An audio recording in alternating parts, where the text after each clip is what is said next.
بسم الله الرحمن الرحيم قفك إيش حسدك أي أصيبته على مدى هنو يرانيا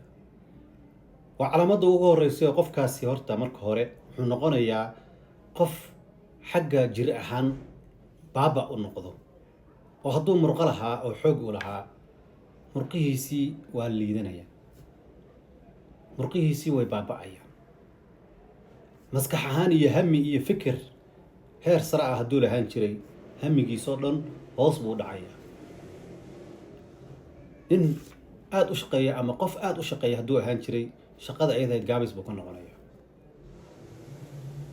guriga oo kale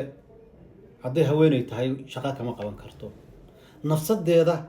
ayada shaqo iskama qaban karto oo dharkeedii iyo nadaafadeedii wixii oo dhan caajis baa laga gelinaya waxbarashaha sheegi horumar kalena ha sheegi waa calaamadaha ugu waaweyn oo lagu garto qofka ishi xasidka ay asiibtay حسدك هي أنت بدن ضدك وحيسكو خلدان سحرك أيوة كلا قاضي أيوة أو أورانية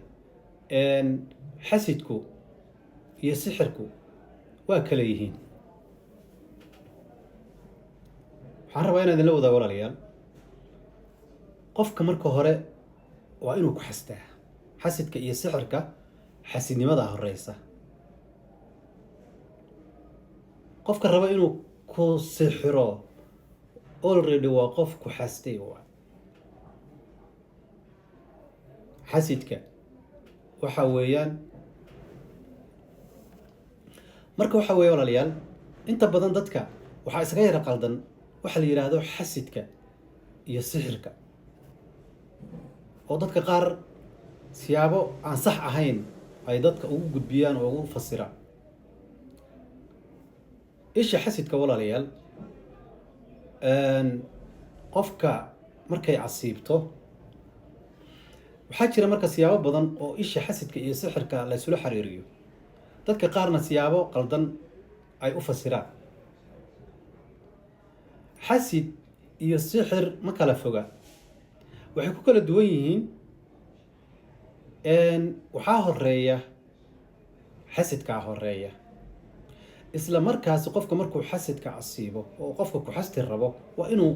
ku xasto oo xiqdi ku qaado oo caloosha waxan ku geliyo oo rabitaankaaga iyo horumarkaaga uu ka xumaado adiga dhanba uu ka dhigo qof maaragtay xanuunsan inaad noqoto